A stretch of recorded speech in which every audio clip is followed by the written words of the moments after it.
రోహిత్ అనే ఒక అబ్బాయి ఉండేవాడు. అతనికి ఒక పెద్ద కల ఉంది, విజయవంతమైన క్రికెటర్ అవ్వాలని. రోహిత్కు టాలెంట్ ఉంది, కానీ అతనికి క్రమశిక్షణ లేదు. అతను ఆలస్యంగా లేచేవాడు, మిస్ చేసేవాడు, మొబైల్లో గేమ్స్ ఆడుతూ గంటల కొద్దీ సమయం వృధా చేసేవాడు.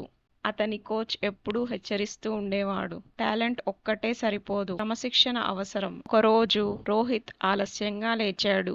దానివల్ల ఒక ముఖ్యమైన సెలక్షన్ మ్యాచ్ మిస్ అయ్యాడు. అతనికి చాలా బాధగా అనిపించింది. ఆ రోజు నుంచే అతను ఒక రొటీన్ తయారు చేసుకున్నాడు. త్వరగా లేవడం, ప్రతిరోజు ప్రాక్టీస్ చేయడం. అతని ఫ్రెండ్స్ ఆటలు ఆడుతుండగా రోహిత్ మాత్రం తన లక్ష్యంపై దృష్టి పెట్టాడు. మళ్ళీ ఒక అవకాశం వచ్చింది. ఈసారి అతను అద్భుతంగా ఆడాడు. అతను సెలెక్ట్ అయ్యాడు.